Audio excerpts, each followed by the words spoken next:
আগে সঙ্গীত হোক তারপরে রেডিও। সঙ্গীতের পর আবার তেলাওয়াত করি নাকি সঙ্গীত বাদে শুধু তেলাওয়াত করে শেষ করে দেব?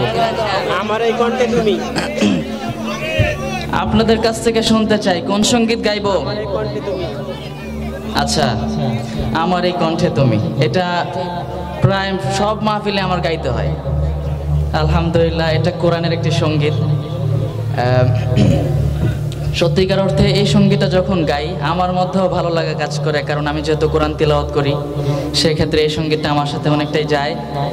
তো আপনারা যেহেতু বলেছেন এটাই গাই নাকি, কিন্তু আমার সাথে সবার গাইতে হবে। গাইবেন তো ইনশাল্লাহ সবাই? এত ভালোবাসা কেন মালিক আমায় যখন বলবো সবাই একটু মন থেকে গাইবেন, ঠিক আছে? কোরআনের ভালোবাসা বুকে নিয়ে। আমারই কণ্ঠে তুমি, তোমারই বাণী তুলেছ, বুকের দেরাজে তুমি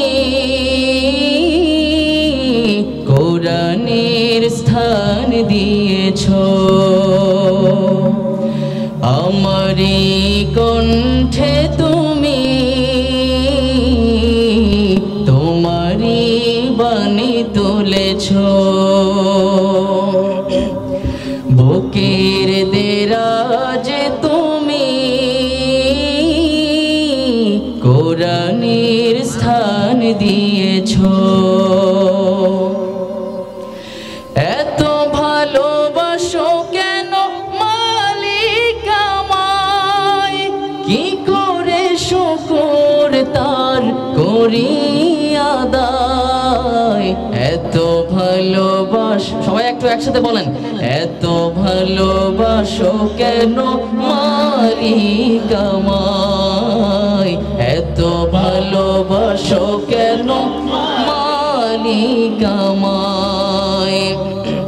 পৃথিবী এত, সবাই একটু গান একসাথে, এত ভালোবাসো কেন মালিক আমায়। হিদায়ার পথে পথে জীবন সমূল চলতে আমায় তুমি করো কবুল। কোরআন গে যাই তোমাকে যেন পাই, কোরআন গে যাই তোমাকে যেন পাই। পথে চলি তোমারই আশায়, এত ভালোবাসো কেন মালিক আমায়, এত ভালোবাসো কেন মালিক